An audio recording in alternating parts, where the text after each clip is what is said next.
The topic of the session, the chapter 5, is quadratic equations. The quadratic equations are also one of the most important concepts in mathematics as the linear equations. As we have discussed about linear equation is a linear polynomial equated to 0. Similarly, I can say a quadratic equation is a quadratic polynomial equated to 0. And then let's see how it has come into existence in mathematics. Say for example, I had a rectangular plot whose area is 800 meters square. To start with, quadratic equations.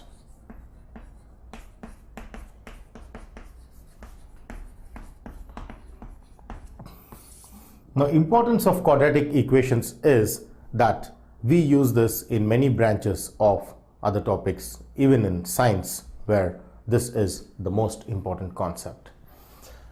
So let's see its origin. So for example, I have a rectangular plot whose area is 800 kilometers square, or I say it is 1600 meters square is the area of this rectangular plot.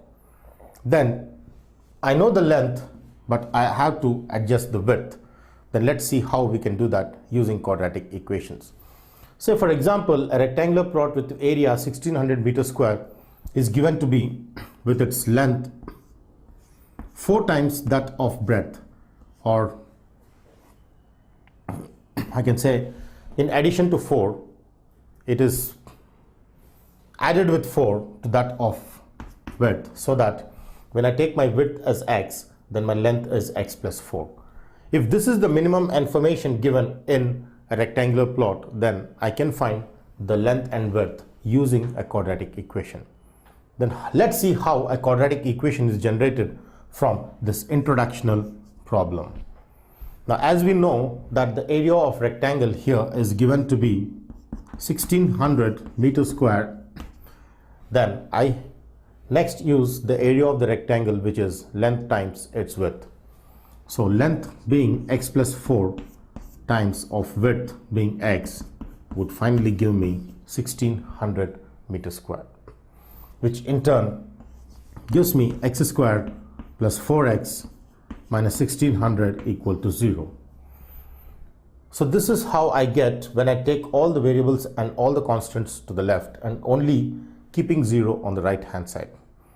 Now, such equations which I obtain in mathematics for the given situational problem of a rectangular plot is called a quadratic equation. Quadratic because the highest degree is 2. So a quadratic polynomial, when I equate to 0, is on the whole called a quadratic equation. So we are going to study the different properties in quadratic equation in this session. So let's start with the basic definition of what is a quadratic equation in mathematical definition. A quadratic equation, what is it in mathematical definition? A quadratic equation,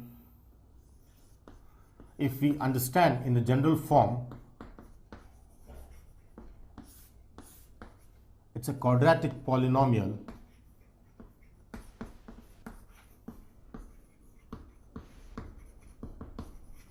equated to 0. Of course, a quadratic polynomial in variable x, if I equate that to 0, then that equation is called a quadratic equation.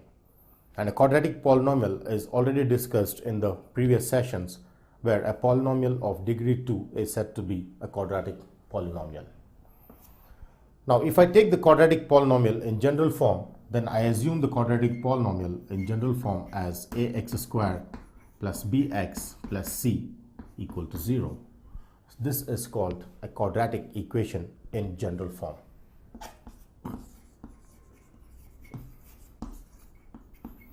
And the condition here is that a is not equal to 0 and each of a, b, c are real numbers, and here x is the unknown, which is the variable.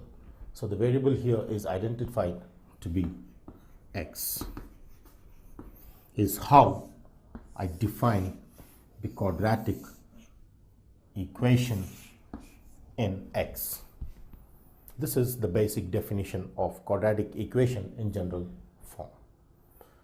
Now, as we have seen that a linear equation has only one solution, then the quadratic equation has two solutions. A cubic equation has three solutions, so on and so forth. A polynomial of degree n has n solutions. Therefore, we always identify the two solutions in for quadratic equation by using various properties, which we're going to discuss in the next sessions. So how to find the value of x is the next biggest question in this. How to find the unknown x? What are the different methods of finding x is what we're going to see, which is called finding of solution of quadratic equation. To start with an example for this is 2x squared minus 5x plus 6 equal to 0 is an example of a quadratic equation where the value of a is identified to be 2 because I compare this with the standard form of the quadratic equation, which is ax squared plus bx plus c equal to 0. Then b is minus 5 and c is 6 and the variable x is x. So this is clearly an example of a quadratic equation. But if I take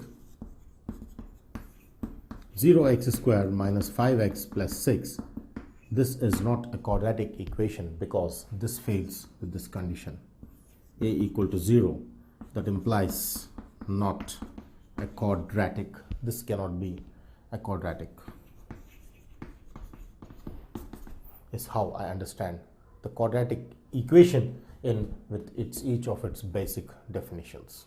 So now that we have studied about quadratic equations, let's see where is quadratic equation applied in real life. Where do we use in the daily life is very important because we use this in various branches of science, especially physics.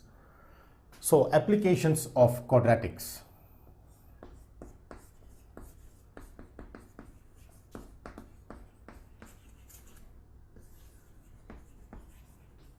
Quadratic equations in daily life. Initially, if, for example, I take a person standing here on the ground, then he throws a ball onto this side, then the ball tries to go in this shape, then this is said to be a quadratic equation. Throwing of a ball or path of a projectile, this is called a projectile, which gives us a quadratic equation. So the first application is path of a projectile is a quadratic. Similarly, let's see, for example, I have, say, a rocket. Usually rockets go into the space from ground. Say I have a rocket which is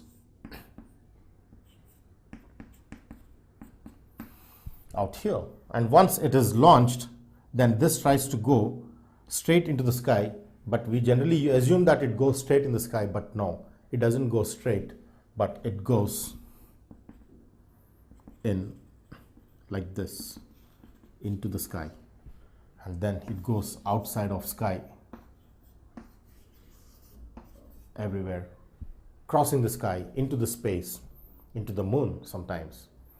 Therefore, the launching of rocket, the moving of a rocket from the ground is also a quadratic, can also be represented using a quadratic, is one of the way of understanding the quadratics in real life.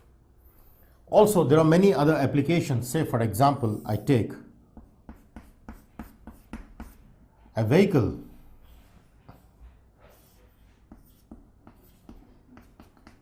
I have a vehicle, then when it is going very fast on the ground, then if I put the sudden brake, then the stopping distance is also a quadratic. The stopping distance of a vehicle is also a quadratic.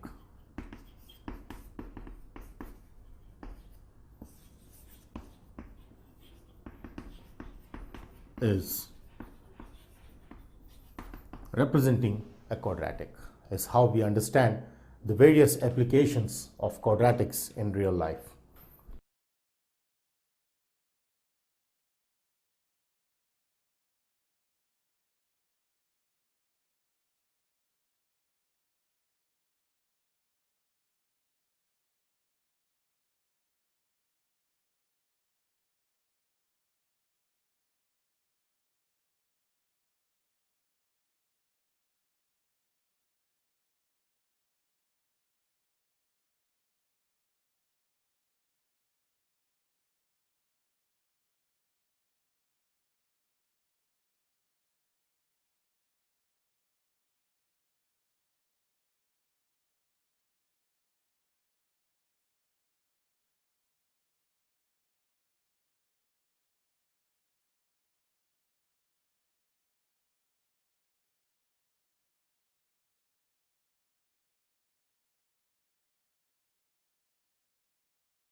For example, to start with the quadratic equation, say for example, I take x square plus 4x minus 4 equal to 0.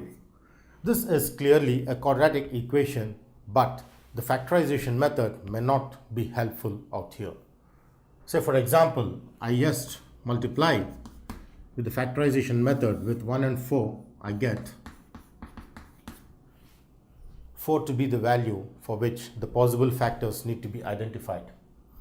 So let me use the possible factors 2 times of 2, which gives 4, and therefore the factorization is possible by taking 2 plus 2, which stands for coefficient of x, which is 4. So let's try to use the factorization method in splitting the middle term according to the factors of 4. So this can be further simplified to be split with the middle term 4x, which can be written as 2x plus 2x minus 4 equal to 0. So with all the possible factors identified here, this seems to work well. But the factorization method is not a success out here. The reason being that if I have, the rule says I need to have the even number of plus signs and even number of odd minus signs in the entire quadratic equation after splitting the middle term. But when I see the plus signs 1, 2, 3 plus signs and 1 minus sign is an odd case out there.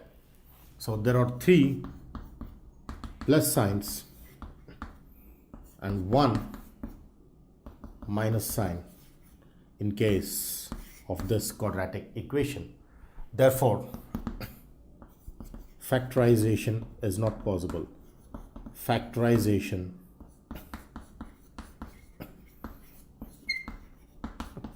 method fails. So in case of such quadratic equations, factorization method may not be a suitable choice. Therefore, for those kind of equations, we try to modify a more different method called the complete square method. A complete square method can be applied for such quadratic equations, and hence let's see how the complete square method can be used in solving of a given quadratic equation. Now before we start with the complete square method, there are many steps which we need to follow in finding out the solutions using the complete square method. So let's take an example problem and examine each of the steps on how the different steps need to be proceeded in finally solving to find the solutions of the given quadratic equation by complete square method. So initially, let me take a quadratic equation, say for example 5x square minus 6x minus 2 equal to 0. As I clearly identify here that my coefficient of x squared is 5, coefficient of x is minus 6, and the constant term is minus 2. Now this I would like to solve using the complete square method. And hence what I would do is, the first step is I divide the whole equation by 5. The entire quadratic equation is divided by 5. The reason being that the step 1 says that I always need to make the coefficient of x squared to be 1. Divide by 5 to make the coefficient of x squared equal to 1 always. So any problem given out there, the first step or the first destination is to make the coefficient of x squared equal to 1. Therefore, because I have the coefficient of x squared is 5, I can make that equal to 1 until and unless I divide with 5, I don't get the coefficient of x squared equal to 1. Therefore, immediately I divide by 5, simply to make the coefficient of x squared equal to 1, the rule 1. This says the rule 1. So let's divide and see what finally I get. Equal to 0 by 5.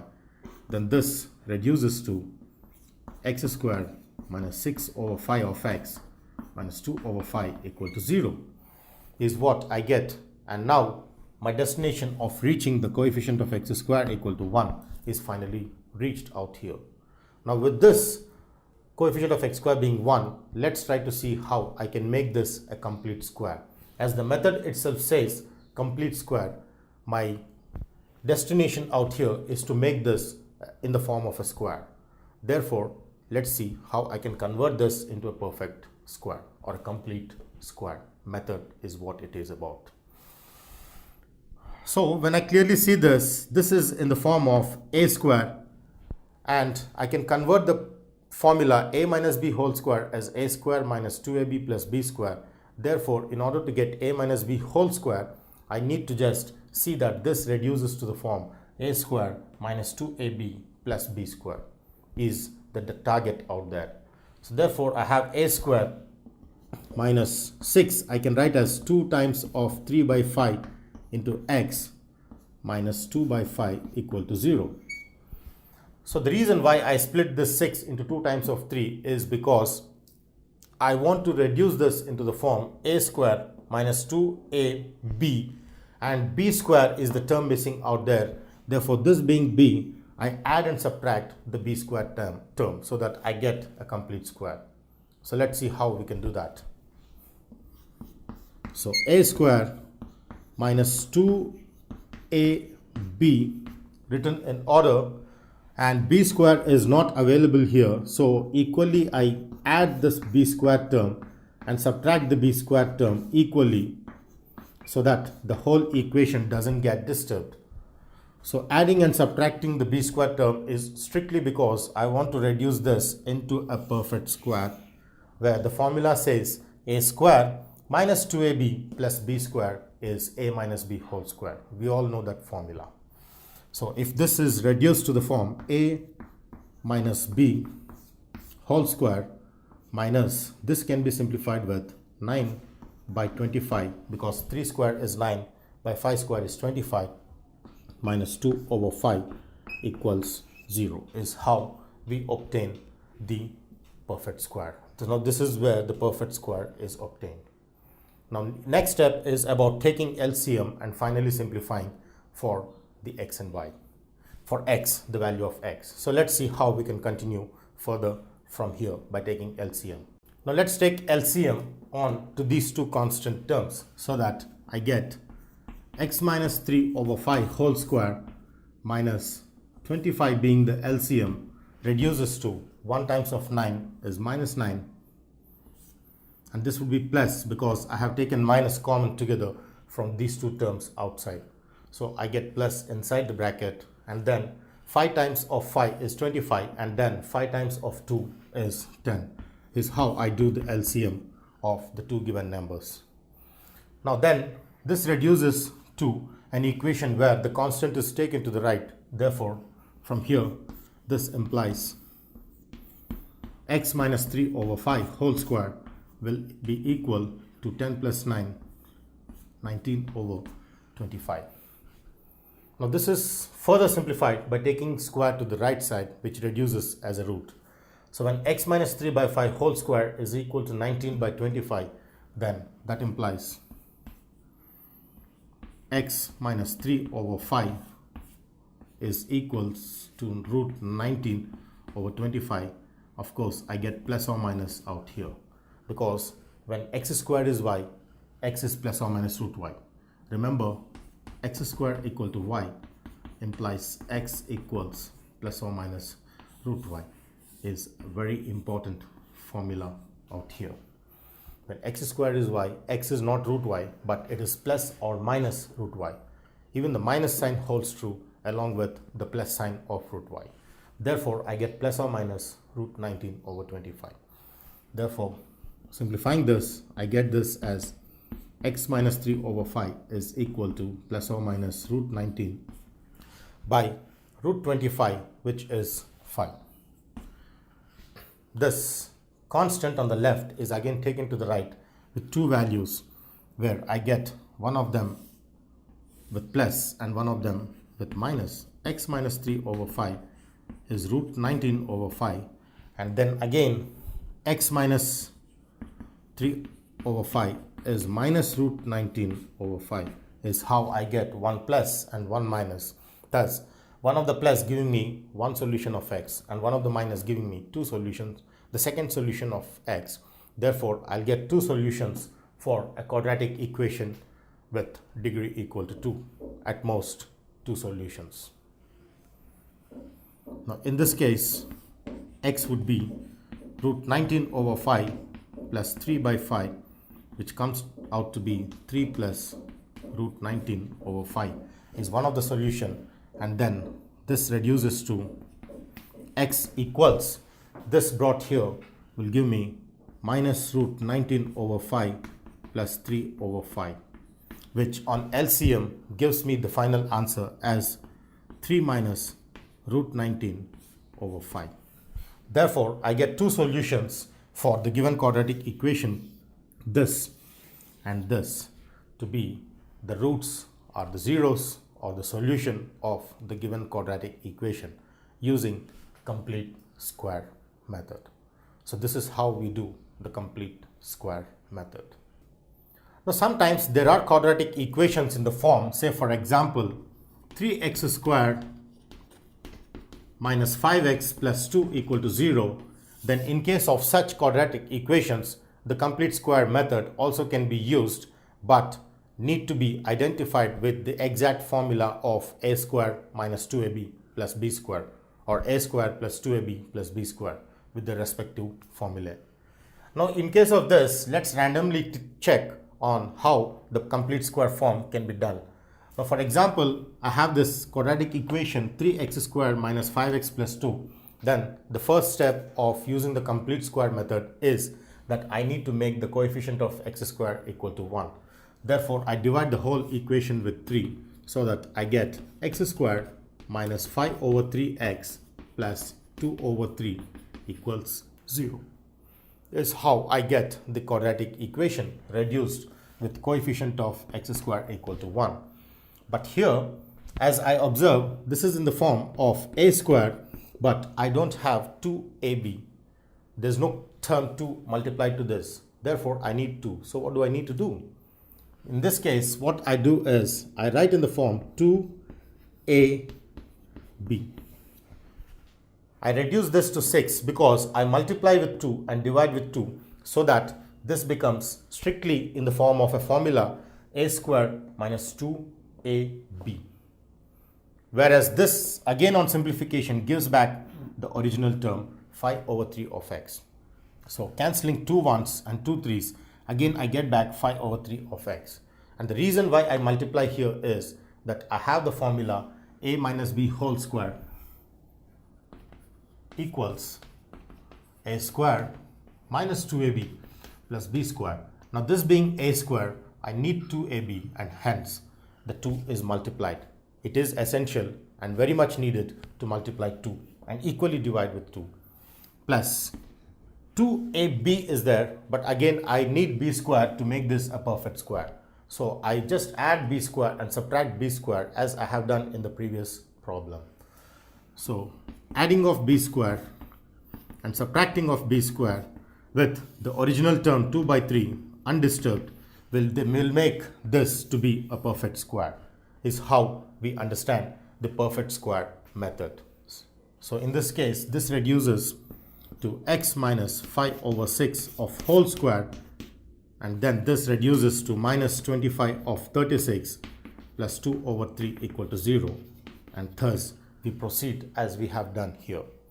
But the most important part of this method is to identify the coefficient of x squared and then reducing this to a complete square form, either by using the formula a minus b whole square or a plus b whole square, is a very important note for this method, the complete square method.